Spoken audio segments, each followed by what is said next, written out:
Sabres released their quarter century teams. This is a tough one. So who's on it and who should have been on it and who was on it that shouldn't have been? Get to that and who I would have had on the first and second team for the last 25 years of Sabres history. That's coming up here on the Locked On Sabres podcast.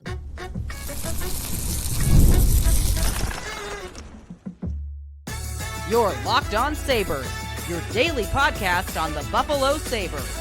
Part of the Locked On Podcast Network, your team every day. What's up, everybody, and thanks for making this Wednesday edition of Locked On Sabres your first listen. We are free and available wherever you get your podcasts. Part of the Locked On Podcast Network, your team every day. You can check us out on our YouTube channel, and today's episode is presented by Gametime. Download the Gametime app, create an account, and use code LOCKEDONNHL for $20 off your first purchase. Sneaky Joe DiBiase coming to you on a Wednesday game day. The Sabres are in action at 6 o'clock tonight against the Carolina Hurricanes. We'll talk a little bit about the game coming up a little bit later on in today's show, but I haven't been spending full shows on game previews. Just think that the individual games have kind of taken a back seat to the big picture for Sabre fans. So been looking to get into a topic on these game days and then the game a little bit later on. So if you haven't picked up on kind of the format that we've been going with for the last couple of weeks to a month, that's kind of what we've been rolling with. So a lot to get to today. This morning, in that vein, I'm thinking, all right, Sabres Hurricanes, like, they're probably going to get beat. This is a great team they're playing. They're in last place in the Eastern Conference, 11 points out of a playoff spot. So I'm going to spend at least a third of the show on that game, but I really don't want to spend the whole show on that game.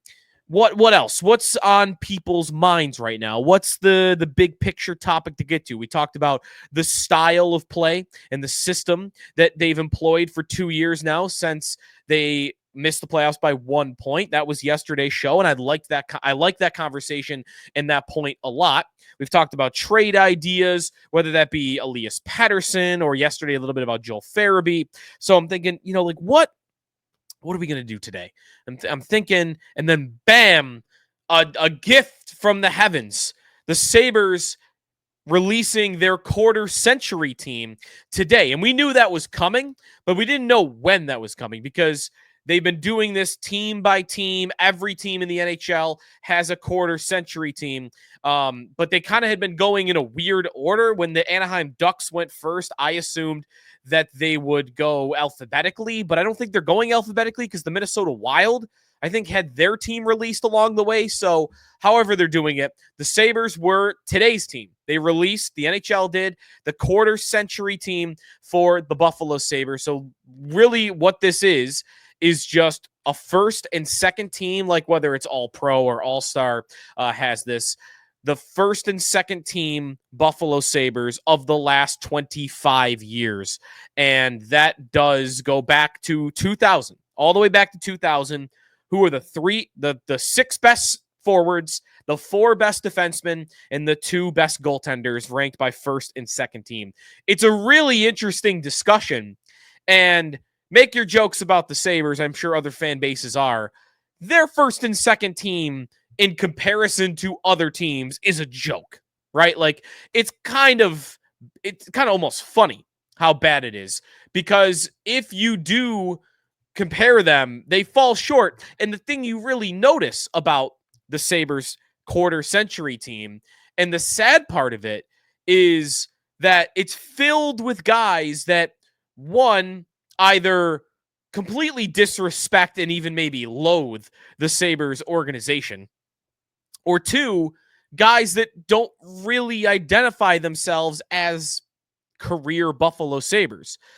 That's the sad part. So I'll go through what I mean on that player by player, and we don't have to take a negative connotation. Like the nostalgia is the one thing that we can feel good about with this hockey team, right? So I don't even need to fill the nostalgia with too much negativity.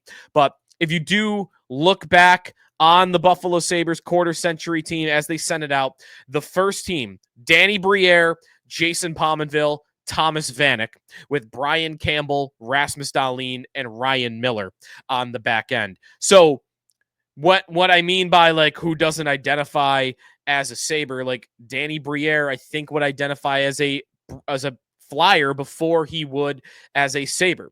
Pominville and Vanek are Sabres, but Brian Campbell would probably say Chicago was number one for him.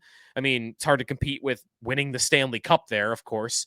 And then Miller would be a Sabre as well. And then that second team, Chris Drury wants nothing to do with the Sabres, hasn't wanted anything to do with the Sabres since 2007 when he left. Jack Eichel, obviously, for now, nothing. I mean, time heals all wounds. Maybe there's a future where it's a little more positive. I don't know about that, though. So Eichel's not going to, feel any type of special way towards the Sabres. And then I guess Derek Roy, J. McKee would be Sabres. They're on the second team. Tyler Myers, I don't know who he would think of as his team. He did win the Calder Trophy here. But he's played for a bunch of other teams as well. And then Dominic Hasek, 5 years ago, maybe he would have said something different. Now he seems to do more with the Sabres, but there was kind of a cold shoulder relationship there between Hasek and the Sabres for 20 seasons, or 20 years. So that's the team, though. First team, Briere, Pominville, Vanek, Campbell, Dahlin, and Miller. In my opinion, they nailed the first team. And by the way, if you're wondering about how this got selected, it was a panel of media. And for the Sabres, that featured Marty Baron, Rob Ray, Brian Duff, Dan Dunleavy, Bill Hoppy from the Olean Times-Herald, Mike Harrington from the Buffalo News, and Paul Hamilton, my cohort over at WGR. That was the panel that voted on this. So that's what you ended up with. Now, I'll tell you, I listen, these are the types of exercises that I love. And, maybe the half-century team, I would love to be a part of that process because I love the Sabres history. I love the nostalgia of it, ranking guys all time. We'll do a little of that this season on Locked On Sabres, maybe in the offseason, ranking guys quarter century-wise, going back to the year 2000. Love the nostalgia. And a lot of it's because that's all you got now for the Buffalo Sabres. So I'll definitely share my opinion today on what I think about this team and how they arrived here. Because there are mistakes to me. Like there are guys I would not have had on this team, and there are guys that I think were omitted. But I will say that if the most important part was the first team, quarter century team, they absolutely drilled it. I mean, I can't poke any holes in it. Danny Briere is the only player, minimum the 20 games, 50 games, guys that didn't have 2 points in one game for the Sabres. I don't know if those guys exist, but Danny Briere is the only Buffalo Sabre in the last 25 years that is over a point per game player for the team.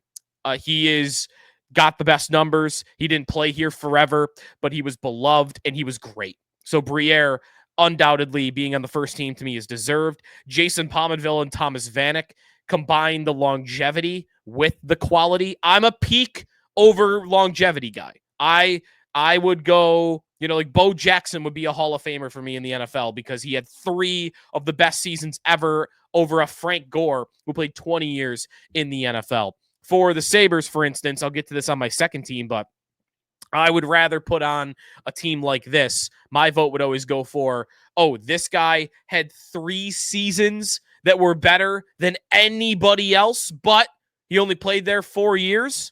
I'd prefer that guy over someone that was just pretty good for 10 to 15 years. But that's not Vanek and Pominville. Vanek and Pominville were great players the whole time. Vanek, 40-goal seasons, best player on the team for a while. Pominville had big season point-wise. He was a great defensive player as well. He scored an iconic goal in team history, which also matters. So those two are, to me, easy choices for your 2 wingers on your top team. I know that's not how they did it, by the way. They just did 3 forwards, 2 defensemen, but that the first line just kind of worked out that way, where you got a center, 2 forwards, or 2 wingers. And then the blue line, the Sabres are not very strong here. They have 2 top guys and then a bunch of guys I think you can make arguments for, 5, 6 defensemen for the second team. But for the first team, Campbell and Dahlin, right?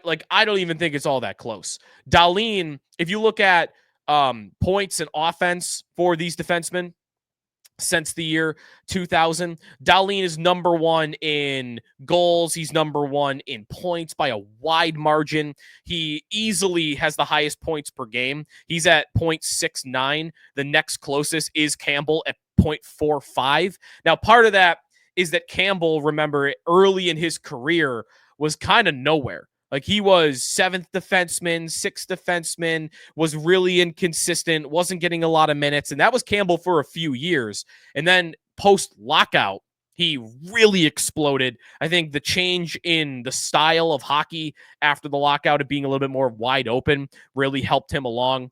And then he went on to have a great career, even beyond the Sabres, with Chicago and San Jose for a minute in Florida. So Campbell, also iconic moment, right? Like, the Umberger hit is an iconic play in team history. So combine that with an all-star appearance, the numbers that he had, which are second best among these defensemen. Playoff success. Brian Campbell was the number one defenseman on two of the most beloved Sabre teams of all time. So he absolutely deserved to be on the first team. So, and then Ryan Miller. Miller versus Hasek is the debate. And I've seen it a little bit. I think Hasek in general is interesting here for this conversation because he played so little during this century. He only played a season and a half with the Sabres in this century. But in that season and a half, best save percentage easily, good record, made the playoffs. Like, he was great. And me being the peak guy, he would be on my second team. I'll spoil that now. Miller, though, because he had a Vezina and he had other great seasons, and it was like 9 seasons to 1.5. Like, there is a point where you just need a little bit of longevity, 3-4 seasons at least. And you don't have that in this context with Hasek. So I'm good with him being on the second team. And Miller, therefore, being the number one goalie in the quarter century team. When we come back, I'll show you what I did. Spoiler, there's no change in the top group, but the second group I do have differences. Derek Roy, Tyler Myers, Jay McKee, these guys making that team was a little head scratching to me. It's defensible on some level, and we'll get to that debate when we come back, and then we'll preview Sabres and Hurricanes all ahead here on the Locked On Sabres podcast with Sneaky Joe DiBiase. Today's episode of the Locked On Sabres podcast is presented by Gametime. Check out the Gametime app. You got this game tonight if you want to go. You could check out the app and look through all the tickets available in different sections. And if you're looking for a good price, and there are some good prices for this game, check out Gametime. Gametime Picks is the easiest way to get tickets for your favorite live events. Filters out all the fluff, shows you only incredible deals on great seats. You don't have to waste time searching through thousands of tickets. I have looked through and wanted to know what I'm going to look at angle-wise. It's my favorite, especially for hockey, because you don't know maybe what the board angle is going to be. Are you above the netting? And you get that available to you on that feature when you're scrolling through on the Gametime app. Shows you exactly what you'll be looking for. You can prioritize it by the map. You can do it by the list. Whatever you want that's most user-friendly to you, Gametime is going to make it easiest. And it's not just hockey. It's this playoff football coming up here in Buffalo. It's going to be cold, but hey, maybe that means you get a little bit of a better deal if you're looking for a comedy event or a concert. Gametime's got it all. Take the guesswork out of buying tickets with Gametime. Download the Gametime app, create an account, and use the code LOCKEDONNHL for $20 off your first purchase. Terms apply. Again, create an account and redeem code LOCKEDONNHL for $20 off. Download Gametime today. What time is it? Gametime. Sneaky Joe DiBiase back here on the Locked On Sabres podcast. Fun day. I love these types of exercises. The Sabres quarter century team is out. Now, we showed you what they did do. I'll show you what I would have done. If I had my vote, who I would have voted for. And it wasn't easy. It wasn't easy. I think there are 3, I'll even say 4 spots that were really debatable. But first, let me get to who was not debatable on that second team. Chris Drury, because of what he meant to the organization. I talked about him a little bit yesterday. I got a mailbag question about hey, what are the biggest differences between this Sabre team now and the teams that had made the playoffs in the past? And Drury was my answer. like a leader that could set the culture of the team while also being one of your best players. Drury commanded that respect and demanded that of his teammates and organization when he walked in the building 22 years ago. And they have not really had a guy like that since. Someone that is that caliber of leader and also one of your best players. Drury was fantastic. He deserved to be on the team. And the other one is Eichel. Eichel was undebatable. I was wondering if they were going to put him on, though, because I didn't know how much pull the Sabres had in this, and they're clearly not in good favor with Eichel, either side. I don't think they probably feel good about him and his time here. It was a very ugly breakup, and it wasn't that long ago. So I was wondering if they would put him on, but they had to put him on. He had, was it the most points total in the 2000s for the Buffalo Sabres? Not the most points. What was it? Most points per, well, it wasn't most points per game because Briere had that. Well, second in points per game. He was fourth in points, only behind Pominville, Vanek, and Derek Roy.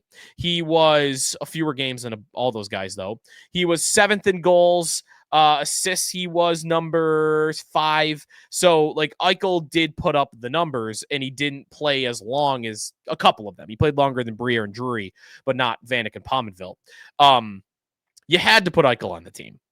You had to put Eichel on the team. If you had not put Eichel on the team, it would have looked like you were being petulant children.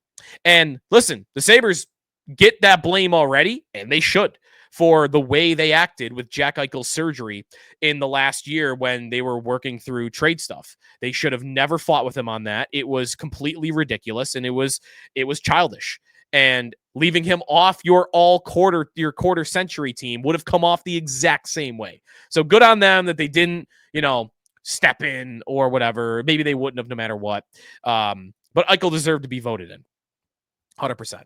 He honestly, I would say he's closer to being first team than not on the team at all, but I would have went Briere. So the debatable positions to me, though, were the other forward, and there were a lot of options there. Derek Roy ended up being who they went with.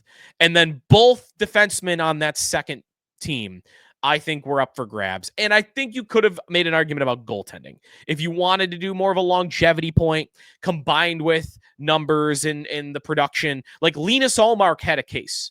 Linus Ullmark was here in this century longer than Hasek. He had very good numbers, save percentage-wise. Like, Ullmark, to me, would have been the next name. It's actually funny. If you go back 2000 to now, who had Hasek had the number 1 save percentage on the team? Who's number 2?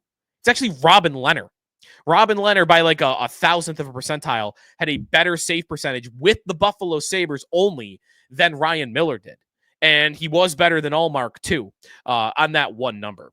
But Ullmark was also beloved, and maybe that should count a little bit. You also could have gone Marty Baron. Like, that second goalie position would have been debatable. I think the forward spot with Derek Roy was debatable. Roy was underrated. And I'll admit to my own biasy on him. I had my judgment clouded by how good he was because I despise Derek Roy. Like, he was one of my least favorite Sabres when he was on the team. He drove me nuts. He drove a lot of people nuts, right? Like, and I think I've grown as a fan to be something different than I was when I was in middle school and high school, which, yes, go ahead, feel old. That's how old I was when Roy was on the team. But I did not like him then, but he was good. There were, Kevin on Twitter, NT Ryder, who's really good with some Sabre number stuff, and then also J Fresh Hockey, both tweeting at me about Roy, and like, he was underrated. 07-08, he had 81 points, and he had arguably the best season analytically that any Sabre has had in the last 25 years. I think it was WAR, wins above replacement. It was the number 1 season, goals above replacement for a 5-year period. He was number 5 behind Pominville, Vanek, Eichel, and Reinhart. NT Ryder 8825. You can follow him on Twitter. Kevin tweeted that at me.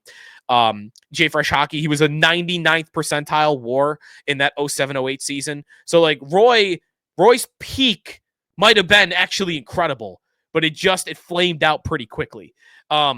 So he would not have been my choice because of that. And I've got peaks all over the place. I thought you could have made an argument for Tage Thompson, for instance. I'll tell you who I picked. I could have went with my bias and picked Max Afinogenov because you do have the totals there. He was here a long time, over 500 games since 2000, but you also didn't have the points per game. You had some bad seasons in there from Max. He did lead the team in points in 0506, but not quite there as much as I would have loved to put Afinogenov on there. And then the two defensemen that I think were both debatable, Jay McKee. I would have never voted for Jay McKee. Love Jay McKee. He's a great interview. He's a great dude. Great to listen to on the Sabres. He's a great coach now at the junior level. And he was super important in 0506. He was their defensive defenseman. They might have won Game 7 and went to the Stanley Cup final, if not for the Sox. So I get it. But I would have never picked McKee. He averaged over 20 minutes a night, like 2 times for the Sabres, and it was in the early 2000s. Like, he didn't play as much as you think, thinking back to that team. And also Tyler Myers was the other choice that they put on the team that was debatable. Calder Trophy, but it never really got better than that. It went downhill from there on. So you want to give it to him because of the hardware in that one season? Okay, I get it. Here's what I would have done with those debatable positions. I would have made some changes. I would have taken Derek Roy out. I would not have voted for Roy. Instead, I would have voted for Miroslav Shatan. And my argument for Miroslav Shatan would have started with the era he played in and the type of team he played on. Shatan in the early 2000s was the Sabres' best offensive player, and some of those were playoff teams, right? Like the end of the 2000 season, 2001, we're talking about a 30-goal scorer. 0102, that's not a very good Sabre team, but he scores 37 goals in the dead puck era. I almost want to give him bonus points for that. When you score 37 goals, but you were 9th in the league in goal scoring because nobody was scoring back then. Like, to me, that's even more impressive. So he put up some of the numbers Roy did, but Roy did it post-lockout when all the rules were designed to favor offense. Power plays, calls were getting made all the time. I would not have picked Roy. It would have been close, but I would pick Shatan because, one, it was harder to produce offense in the era in which he played in.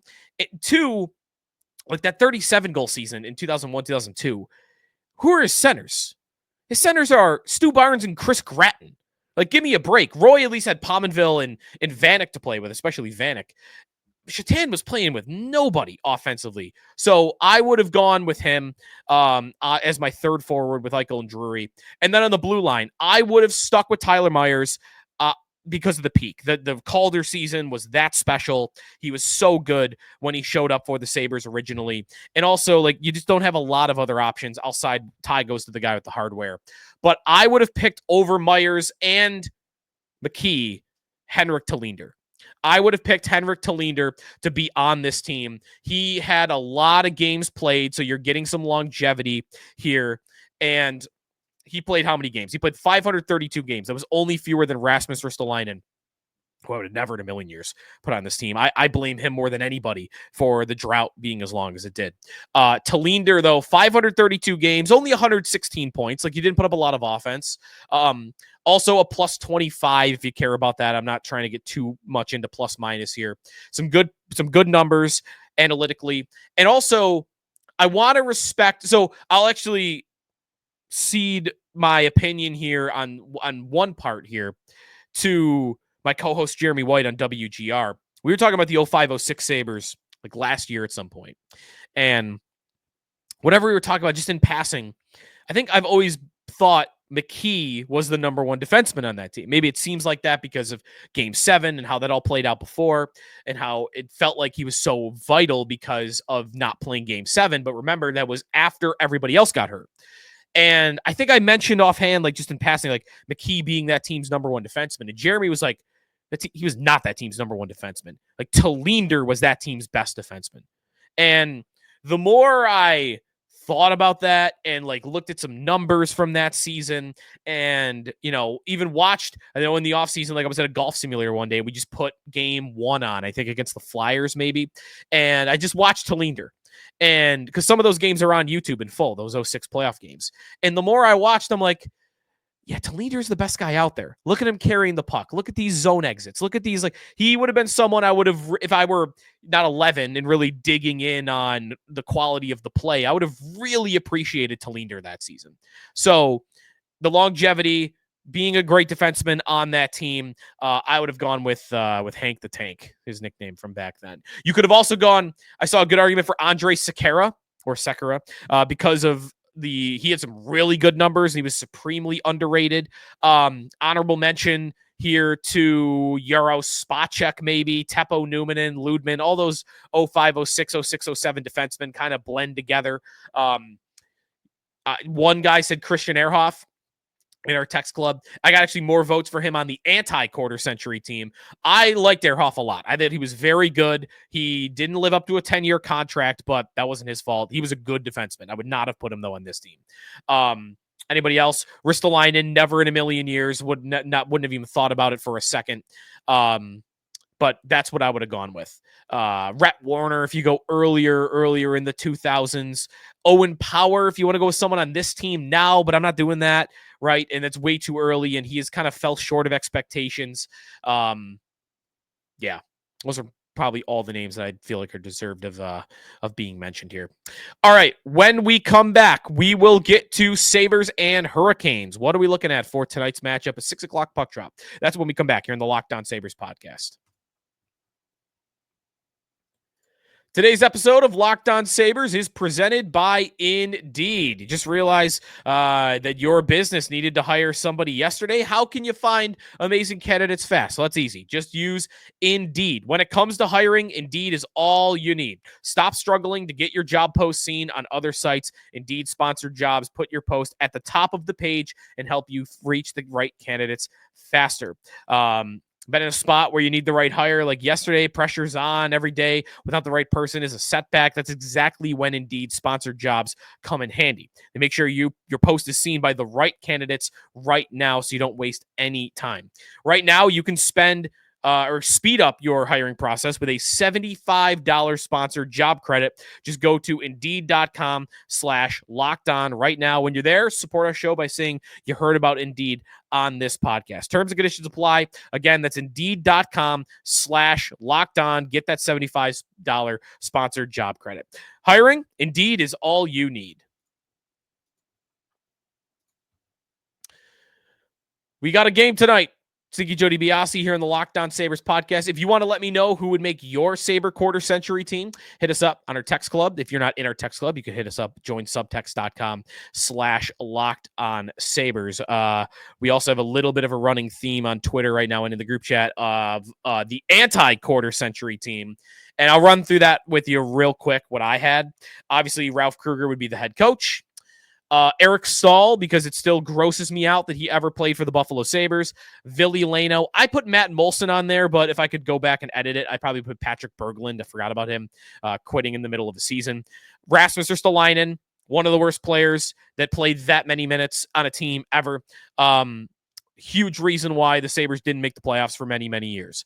Rory Fitzpatrick, just simply because Game 7 against Carolina, puck in your skates, right?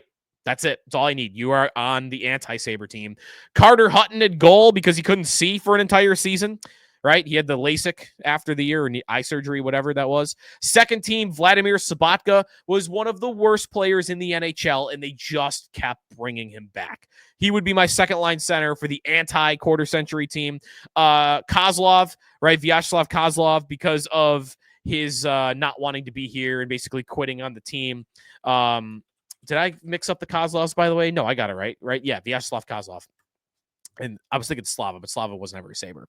And then who do I got for the other ones? Andy Delmore or Dalton Smith, who played one game for the Sabres on the wing. It was embarrassing. He got called up to fight a guy. He took a penalty and never played again.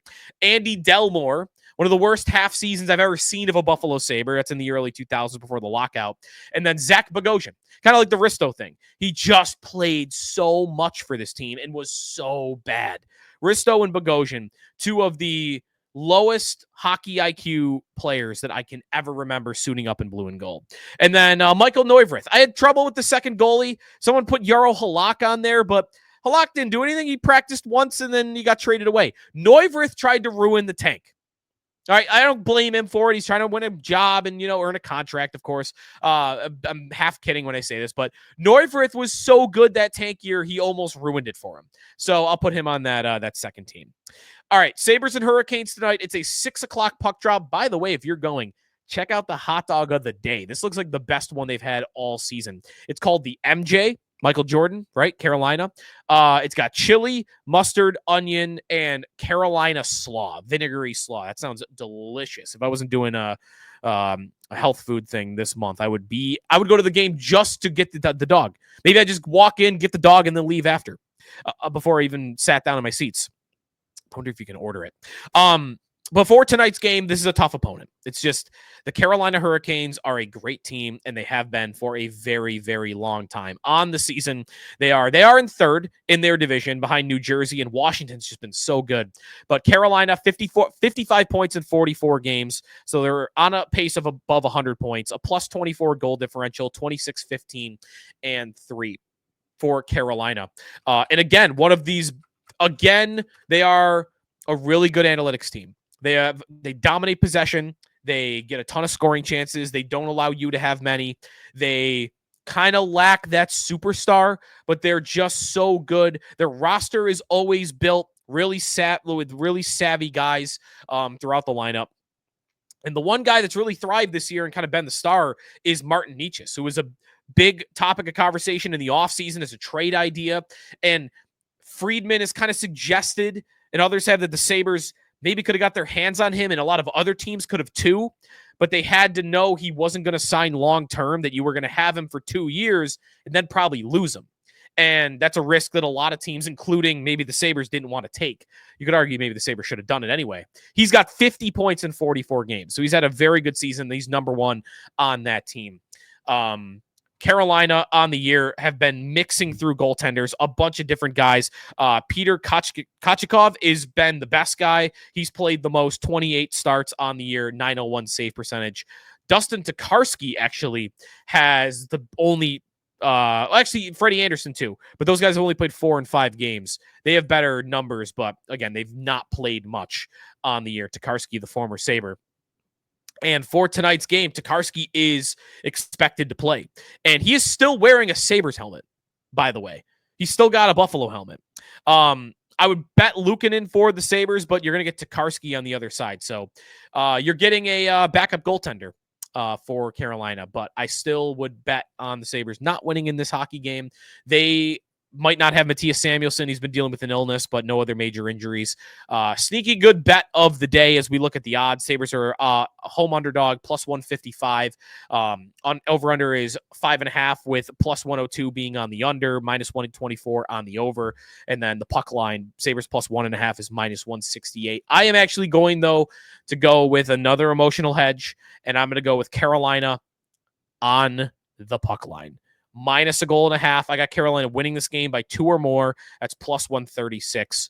I just think Carolina is a far better hockey team. I think the Sabres crack under pressure. I don't think they're very good at scoring on their opportunities in the first place. Pretty pessimistic about their chances in this game. I hope I'm wrong, but I would go Carolina to win this game by 2 or more, plus 136 on the puck line. Well, I hope I'm wrong. I hope you enjoy the game. If you're going, cheap tickets are not that expensive. Have a nice night out at the arena. Stay warm, I guess. Like, hockey rinks are probably not the warmest you could do indoors, but better than outside. So enjoy the game. Grab the hot dog. Let me know how it is. And if you got something on the Sabre Quarter Century team, I would love to hear it. Or the anti-Quarter Century team. I feel like I'm getting a little more reaction on that. Leaving out Taylor Hall is criminal, one person says. Taylor Hall didn't score, but Taylor Hall was good here. He was good. I know that sounds crazy because he scored twice, but he piled up assists. He was on a terrible team. He didn't even have Eichel for much of that year because Eichel got hurt. Like, I'm not here to tell you Taylor Hall was terrible. All right, it's going to do it for us today on the Locked On Sabres podcast. If you want to check out Joe Marino, Locked On Bills got you covered throughout the week, heading into a huge game in our lifetimes here, Bills and Ravens on Sunday. Check out Locked On Bills wherever you get your podcasts. And we will talk to you tomorrow here on the Locked On Sabres podcast, part of the Locked On Podcast Network, your team every day.